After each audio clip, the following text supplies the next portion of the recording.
Hi friends, welcome to my channel. ಇವತ್ತು ನಿಮ್ಮ ಮುಂದೆ Mahindra 575 ವಿತ್ ರೋಟಾವೇಟರ್ ಮಾರಾಟಕ್ಕಾದರೆ ನಿಮ್ಮ ಮುಂದೆ ತಗೊಂಬಂದಿನಿ. ಈ ಗಾಡಿ ಬಗ್ಗೆ ಪೂರ್ತಿ ಡೀಟೇಲ್ಸ್ ಕೊಡೋ ಮುಂಚೆ ಸಣ್ಣ ಇನ್ಫಾರ್ಮೇಷನ್. ನೀವು ಯಾವುದೇ ಕಾರಣಕ್ಕೆ ಆನ್ಲೈನಲ್ಲಿ ಮಾತ್ರ ಅಡ್ವಾನ್ಸ್ ಅದು ಕೊಡೋಕೆ ಹೋಗಬೇಡ್ರಿ. ಡೈರೆಕ್ಟಾಗಿ ಗಾಡಿ ಹತ್ರ ಹೋಗಿ ಗಾಡಿ ನೋಡ್ಕೊಳ್ರಿ. ಹಾಗೆ ನಮ್ಮ ಚಾನಲ್ ಮಾತ್ರ ಹೊಸದ ನೋಡೋ ಪ್ಲೀಸ್ ಸಬ್ಸ್ಕ್ರೈಬ್ ಮಾಡಿ, ಶೇರ್ ಮಾಡಿ, ಲೈಕ್ ಮಾಡಿ. ನೋಡಿ ಫ್ರೆಂಡ್ಸ್, ನಿಮ್ಮ ಮುಂದೆ ಐತಿ Mahindra 575. ಇದು engine and gear box good ಕಂಡೀಷನಾಗ ಐತೆ ಅಂತಲೂ ಓನರ್ ಆದರೆ ಹೇಳ್ತಿದ್ದಾರೆ. ಈ ಗಾಡಿ ಮಾಡಲ್ ಬಂದುಬಿಟ್ಟು 2014. ಹಾಗೆ ರೂಟವೇಟ್ರ್ ಕೂಡ ಕಂಡೀಷನಾಗ ಐತೆ ಅಂತಲೂ ಓನರ್ ಆದರೆ ಹೇಳ್ತಾರೆ ಫ್ರೆಂಡ್ಸ್. ಓನರ್ ಬಂದುಬಿಟ್ಟು ಫಸ್ಟ್ ಪಾರ್ಟಿ ಆಗಿರ್ತಾರೆ. ಡಾಕ್ಯುಮೆಂಟ್ಸ್ ಕೂಡ ಹಾಲ್ ಕ್ಲಿಯರ್ ಅಂತ ಹೇಳ್ತಾರೆ. ಹಾಗೆ ಗಾಡಿ ತಂದಮೇಲೆ ರನ್ನಿಂಗ್ ಅವರ್ಸ್ ಬಂದುಬಿಟ್ಟು 3200 ಅವರ್ಸ್ ಅಷ್ಟೇ ಓಡಿಸಿದ್ವು ಅಂತ ಓನರ್ ಆದರೆ ಹೇಳ್ತಾರೆ. ರನ್ನಿಂಗ್ ಅವರ್ಸ್ ಬಂದುಬಿಟ್ಟು 2014 ಮಾಡಲ್ ಬಂದುಬಿಟ್ಟು. ಗಾಡಿ ಮಾತ್ರ ಓವರಾಲಾಗಿ ಗುಡ್ ಕಂಡೀಷನಾಗ ಐತೆ ಅಂತಲೂ ಓನರ್ ಆದರೆ ಹೇಳ್ತಾರೆ. 45 HP ಹಾರ್ಸ್ ಪವರ್ ಗಾಡಿ ಫ್ರೆಂಡ್ಸ್. ಇದು ಅಂದರೆ 45 HP ಹಾರ್ಸ್ ಪವರ್ ಗಾಡಿ. ಹಾಗೆ ಟೈರ್ಸ್ ಬಂದುಬಿಟ್ಟು 25% ಬಟನ್ಸ್ ಆದರೆ ಇದಾವೆ ಫ್ರೆಂಡ್ಸ್. ಫ್ರಂಟ್ ಆಗಲಿ ಬ್ಯಾಕ್ ಆಗಲಿ 25% ಬಟನ್ಸ್ ಆದರೆ ಇದಾವೆ ಫ್ರೆಂಡ್ಸ್.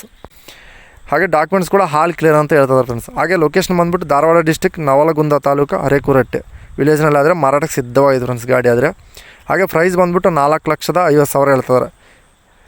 ಹಾಗೆ ಓನರ್ ನಂಬರ್ ಕೆಲ ಟೈಟಲ್ನ ಕೊಟ್ಟಿದ್ದು. ನಿಮ್ಮ ಗಾಡಿ ಬೇಕಾದರೆ ಓನರ್ ಕಾಂಟ್ಯಾಕ್ಟ್. ಟೈಮ್ ಪಾಸ್ ಕಲ್ಸಿ ಮಾತ್ರ ಓನರ್ ಹೋಗ್ಬೇಡ್ರಿ. ಗಾಡಿ ಸೇಲ್ ಆಗಿದೆ ಅಂದರೆ ಓನರ್ ನಂಬರ್ ಟೈಟ್ಲನ್ನು ತೆಗೆದುಬಿಡ್ತೀನಿ, ಅವಾಗ ಗಾಡಿ ಸೇಲ್ ಆಗೋದನ್ನಕ್ಕೆ. ಹಾಗೆ ನೋಡಿದ್ರೆ ಫ್ರೆಂಡ್ಸ್, ಇದೇ ವಿಡಿಯೋ ನೆಕ್ಸ್ಟ್ ವಿಡಿಯೋ ಮತ್ತೆ ಮೀಟ್ ಆಗೋಣ. ಪ್ಲೀಸ್ ಸಬ್ಸ್ಕ್ರೈಬ್ ಮಾಡಿ, ಶೇರ್ ಮಾಡಿ, ಲೈಕ್ ಮಾಡಿ.